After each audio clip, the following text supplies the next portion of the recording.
È Samuele De Bortoli, studente dell'Istituto Stringer di Udine, il vincitore assoluto del premio Beppino Doringo, il concorso per iscritti alle scuole alberghiere promosso dalla Federazione Cuochi di Udine, in memoria del celebre chef friulano scomparso nel 2010.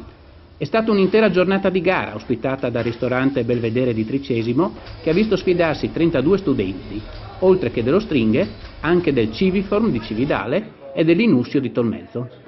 Ogni concorrente doveva presentarsi con una ricetta originale a base di pesce, da realizzare in pochi minuti. L'idea di rispolverare il concorso, che guarda appunto alle giovani leve della professione, è del nuovo presidente della federazione provinciale Iuri Riccato e ha trovato l'appoggio del presidente regionale Germano Pontoni. Alla fine la giuria ha assegnato le medaglie d'oro a Giulio Pittoni e appunto a Samuele De Bortoli, individuando proprio quest'ultimo a rappresentare la regione alla finale nazionale che si svolgerà dal 18 al 21 marzo a Montichiari.